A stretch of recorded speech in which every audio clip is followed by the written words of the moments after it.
Graça e paz, queridos. Quero trazer uma reflexão, uma palavra para esses dias em que nós estamos vendo quantas pessoas estão angustiadas e, infelizmente, muitos cristãos no meio dessa angústia, muitas das vezes também, por não conhecerem o poder da vida cristã, muitos desviam-se. Muitos, por não conhecerem o propósito da vida cristã, também eles ficam confusos, ficam em dúvidas. E quando a dúvida aparece, com certeza a fé ela sai. Quero te convidar a ler um texto que está lá em Números capítulo 11, versículo 5. Números 11, versículo 5. Diz assim: Que saudade dos peixes que comíamos de graça no Egito. Também tínhamos pepinos, melões, alhos, poros, cebolas e alho à vontade. Mas agora perdemos o apetite, não vemos outra coisa além desse maná. O maná era como semente de coentro e tinha aparência de resina.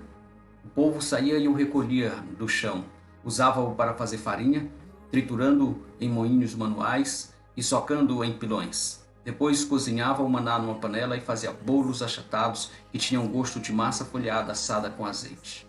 Esse texto, ele está contando aqui uma das atitudes do povo de Israel. Ele está nos contando como que o povo de Israel se sentiu em certo momento da caminhada. E eu acho tão interessante quando eu olhei para esse texto e você vê aqui no versículo 5, quando alguns dos judeus disseram: nós temos saudade, né? Vontade do peixe que nós comemos de graça. No Egito eles eram escravos. No Egito eles não podiam escolher.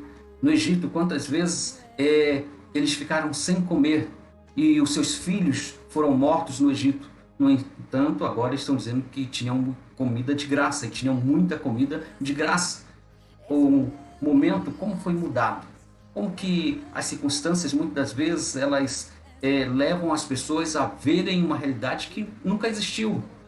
Elas passam a ver situações que, de fato, nunca viveram, mas elas passam a criar na sua mente. Mas por que o povo de Israel estava sendo tão ingrato ao Senhor? Por que eles estavam reclamando? E não foi só apenas essa vez, muitas vezes eles reclamaram, sendo que no Egito, como eu falei, eles não tinham nenhum direito e eles eram massacrados todos os dias. Quantos cristãos que vieram ao Senhor, que tiveram a sua vida, oportunidades criadas na sua vida, portas sendo abertas, mas determinada a sua caminhada, eles acham que o mundo é que tinha mais oportunidades, é que lá de onde eles vieram é que de fato a vida era melhor. Queridos, isso aqui nos dá 3 razões para considerarmos. Primeiro, nós precisamos compreender que a vida cristã ela é um processo. Existe um processo em que precisa ser desenvolvido. Precisamos reconhecer o processo. Precisamos reconhecer que a vida cristã, ela sim tem as promessas para nos levar a uma vida abundante. O povo saiu do Egito para ir a uma terra que emana leite e mel. Essa era a promessa. Mas deixa eu dizer a você, primeiro, compreenda que existe um processo para que isso ocorra. Até hoje existe um ditado que muito falado, que é mais fácil tirar as pessoas da favela do que a favela de dentro das pessoas. É muito mais fácil muitas vezes mudar de um ambiente externo do que mudar o ambiente interno da vida. Quantas pessoas vieram ao Senhor Jesus, já tiveram suas vidas impactadas, já viram milagres, mas eles começam a falar e a pensar com aquela mesma mentalidade antiga, a viver daquela mesma forma antiga. Por que isso acontece? Porque eles não compreenderam o processo. Eles não se comprometeram com esse processo. Eles não compreenderam as verdades da palavra de Deus. Eu quero te dar aqui 3 pontos para que nós possamos meditar sobre o processo e o porquê desse processo. 3 pontos no qual a vida cristã ela deve ser construída. Primeiro, a vida cristã é construída de fé. Fé é o primeiro passo, é o primeiro pilar para que essa vida ela possa ser construída. Eu estou te dando 3 pilares que a vida construída, que a vida cristã pode ser construída de forma adequada, para que nós possamos ter de fato todo o ganho, para que nós possamos ter uma vida cristã abundante, como a promessa é feita para nós. O primeiro passo é fé. Nós precisamos crer. Quantas pessoas creem que o Senhor morreu para nos salvar? Mas eles pensam que o Senhor Jesus morreu para nos salvar apenas do inferno, para nos levar para os céus. E eles param de crer em tantas promessas que a vida cristã ela nos dá, que Jesus nos dá. Ele diz: eu vim para que vocês tenham vida e a tenham em plenitude. Tenham em abundância. Ou seja, eu vim para que vocês tenham uma vida completa, para que vocês de fato desfrutem. Ele diz, mudem a mente de vocês, lá em Romanos 12:1, para que vocês possam experimentar qual seja boa, agradável e perfeita vontade de Deus. Existe muitas promessas que são feitas a nós. Aquele que está no esconderijo do Altíssimo, à sombra do Onipotente, descansa. O Senhor Jesus, ele nos chamou para descansarmos. Ele diz, vinde a mim todos vós que estáis cansados e sobrecarregados, e aprendei de mim, porque o meu jugo é suave e o meu fardo é leve. Tantas promessas para as nossas vidas. O Senhor Jesus disse, a minha paz vos dou, não vos a dou como o mundo a dar.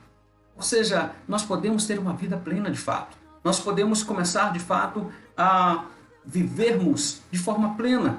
Esta é a promessa do Senhor Jesus. Mas muitos pararam apenas na salvação. A salvação ela é apenas a porta de entrada para uma vida abundante. O Senhor Jesus nos chama para que nós possamos de fato vivermos uma vida que nós nunca vivemos. Para que de fato nós possamos viver uma nova vida. A vida em que os nossos pais, que a sociedade, que o mundo natural nos deu para que vivemos, de fato nos leva à derrota, nos leva a tantos problemas. O Senhor Jesus nos chama para que nós possamos viver a vida que Ele já escreveu a nosso respeito. O salmista, no Salmo 139, ele fala, tu me sondas, tu me conheces. Ele reconhece que o Senhor Jesus conhece todos os nossos passos. Ele diz, no meu andar, no meu levantar. Ele sabe que o Senhor Jesus, ele sabe quando nós estamos parados, quando nós estamos avançando, quando nós estamos caminhando. Ele conhece todos os nossos passos e não há onde nós possamos nos esconder da sua face. Ele diz, se eu for a alva, lá tu estás. Se eu for no profundo do abismo, lá tu estás. Não há aonde nós possamos estar longe do Senhor. Essa é uma verdade. Quando nós passamos a crer que o Senhor está conosco, assim como Ele prometeu, dizendo, eu estou convosco todos os dias, até a consumação dos séculos. A vida passa a ser outra, porque Ele está conosco. Quando nós passamos a compreender que nós somos amados, não pelo que nós fazemos, mas pelo que nós somos. Nós somos escolhidos antes da fundação do mundo. O salmista diz, todos os meus dias estavam escritos no teu livro, antes que qualquer deles existisse. Ele sabe que o Senhor escreveu uma história ao nosso respeito. Quando nós passamos a crer, queridos, em todas as promessas, quando nós passamos a crer que o Senhor de fato nos amou, Ele diz, porque Ele nos amou de tal maneira que deu o seu único Filho, para que todo aquele que nele crê não pereça, mas tenha vida e vida eterna. Tantas promessas nós podemos começar a crer. Então o primeiro passo da vida cristã é crer.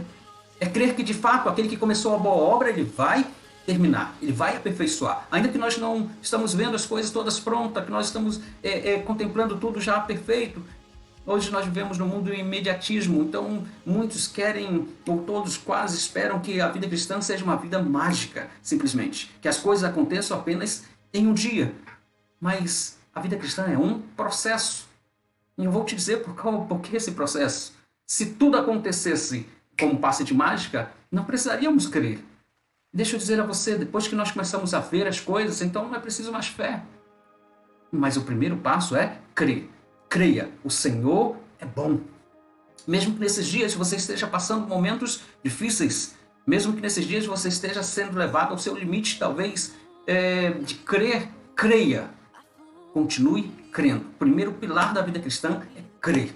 Creia e você vai ver o milagre de Deus. Crê e verás o milagre de Deus. Então, fé é o primeiro pilar da vida cristã. Para que nós possamos viver e ver os milagres e ver tudo aquilo que o Senhor já nos prometeu, nós precisamos crer. Esse é o primeiro pilar. O segundo pilar da vida cristã é sabedoria. Quando nós cremos, então nós podemos de fato pedir ao Senhor. O Senhor disse, meu povo é destruído porque lhe falta conhecimento. Quantas revelações, quanto conhecimento, quantas pessoas afastando-se do Senhor, pensando que as suas atitudes podem lhes afastar dele, que não são merecedoras, estão aceitando as acusações de Satanás, estão aceitando as acusações do inimigo e estão deixando de viver uma vida extraordinária por conta das dúvidas que estão sendo lançadas, porque eles abriram porta para essas dúvidas. O povo de Israel estava dizendo, poxa, nós vivemos uma vida tão boa lá no Egito. 400 anos sendo escravizados, 400 anos sem direito, 400 anos que eles não podiam sonhar, que eles não podiam de fato planejar, que eles não podiam construir, que eles não podiam deixar o legado, 400 anos de vergonha, de opressão. Mas agora, por conta de tudo aquilo que eles estavam vivendo, vendo apenas pelo desejo da alma, eles estão desfazendo de tudo que Deus fez por eles. Eles não sabiam que o Senhor tinha levado eles por aquele caminho. Deixa eu dizer a você, o Senhor nos chamou para que nós possamos passar uma eternidade com Ele. E o Senhor nos chamou para que nós possamos ser transformados, para que nós não tenhamos aquela velha mentalidade imposta pelas dores, pelos traumas, pelo mundo, pelo engano de Satanás, mas para que de fato nós possamos ter uma vida plena. E esse processo, por isso que eu te disse, a vida cristã é um processo, ela é exatamente para nos levar a essa transformação. E essa transformação, ela é feita através do conhecimento da sabedoria. O temor do Senhor é o princípio da sabedoria. O estudo humano diz que sabedoria é o conhecimento posto em prática. Não. Sabedoria é a revelação de Deus que vem sobre a nossa vida. É a revelação sobre o conhecimento da palavra liberada por Deus sobre a nossa vida. Isso é sabedoria. Quando nós passamos de fato a entender por que esse processo é nos dado, por que essa circunstância, passamos por tantas circunstâncias adversas. E muitas dessas circunstâncias, eu posso te dizer, para que você possa conhecer aquele que te chamou, para que você possa ter relacionamento com ele. E esse é o terceiro pilar da vida cristã. O primeiro é crer. O segundo é que você possa ter sabedoria, conhecimento. Provérbios 1:23. Se você aceita a minha correção.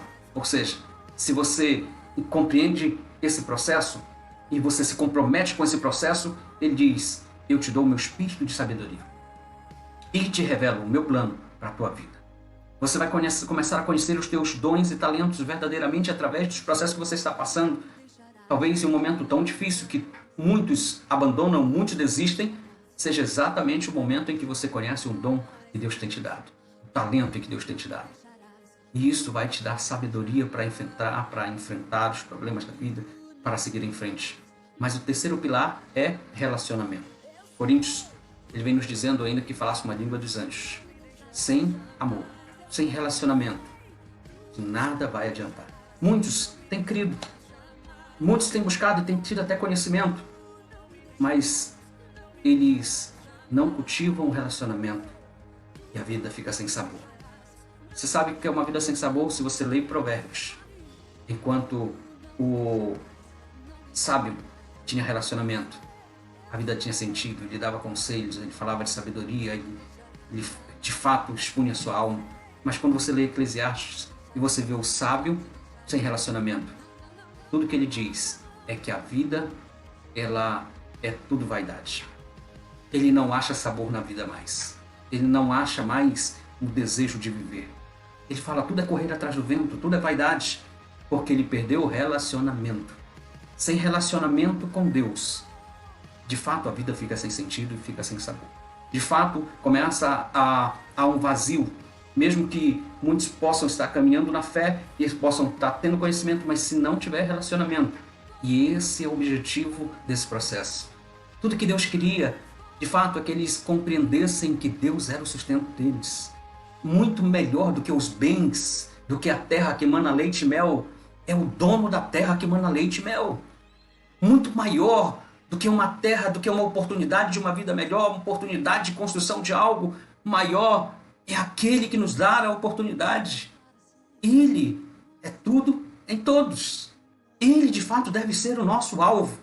Deixa eu dizer a você, talvez você esteja tão ansioso para uma vida melhor, ansioso para ter coisas, ansioso para conquistar, ansioso para ter vitórias, que está se esquecendo do relacionamento diário com Ele. Não é bom ouvir dele conselhos que nos farão, de fato, desfrutar de momentos extraordinários sobre a terra. Como é bom poder ter o nosso coração cheio da sua presença, da sua graça. Como é bom podermos entrar no Santo dos Santos. Há uma música tão linda que diz, aquele que entrou no Santo dos Santos, em outro lugar não sabe viver. Queridos, aquele que cultivou um relacionamento, aquele que desfrutou de um relacionamento, ele não vai querer trocar esse relacionamento por outra coisa. Você pode crer em uma vida abundante. Você pode crer nas promessas de uma vida extraordinária. Você pode ter sabedoria, mas deixa eu dizer a você, o resultado desse processo, o objetivo desse processo é o relacionamento, de nós crermos e caminharmos a cada dia com Ele, de caminharmos a cada dia estando ao seu lado, ouvindo da sua voz, a cada dia se enchendo do seu espírito, se enchendo da sua força, se enchendo do seu espírito, da sua alegria, da sua vida sobre as nossas vidas. Isso é que de fato faz diferença na nossa caminhada. Então, uma vida cristã, ela precisa ter fé, ela precisa ter sabedoria, mas ela precisa ter relacionamento. E nesses dias, você não possa abrir mão de ter esse relacionamento. Que nesses dias você não abra mão de entender, de conhecer a profundidade da bondade de Deus, a profundidade da grandeza, porque que Ele nos trouxe à terra para existirmos nesses dias, para aquilo que nós representamos, para aqueles que estão ao redor nesses dias. Nesses dias você não abra mão de crer que o nosso Redentor vive e Ele vai fazer algo de especial, de diferencial nas nossas vidas, diferente nas nossas vidas. Ele vai se manifestar, ainda que os nossos olhos não vejam tudo aquilo que nós gostaríamos de ver. Ele vai se manifestar, assim declarou Jó no momento mais difícil da sua caminhada. Se esses são os dias difíceis da sua caminhada, declare: eu sei que o meu Redentor vive. Eu sei que Ele vai se levantar. Eu sei que algo extraordinário vai acontecer. Faça como Abacuque. Ainda que os seus olhos não vejam, decida se alegrar no Senhor que fez os céus e a terra. Ele, de fato, é a maior das recompensas para a nossa vida. A saúde não é a melhor das recompensas. A vitória, os bens materiais não é a melhor das recompensas. A melhor das recompensas é poder ter o seu espírito. O salmista diz: Senhor, que eu não perca a alegria da tua salvação. Esse é a recompensa que enche de fato o nosso espírito e o nosso coração. Que você seja edificado com esta palavra. Que você possa tomar decisões em cima desta palavra. Que você possa crer a cada dia nesse processo. Que você possa se comprometer com esse processo para conhecer tudo aquilo que Ele quer te trazer de sabedoria. Mas que no meio desse processo você possa desfrutar desse relacionamento com Ele. Dessa intimidade com Ele. De conhecê-lo a cada dia mais. Que o Senhor seja contigo e que a sua graça te alcance. Que a proteção e a misericórdia dele sejam sobre a tua vida e haja paz sobre a tua vida. Em nome de Jesus.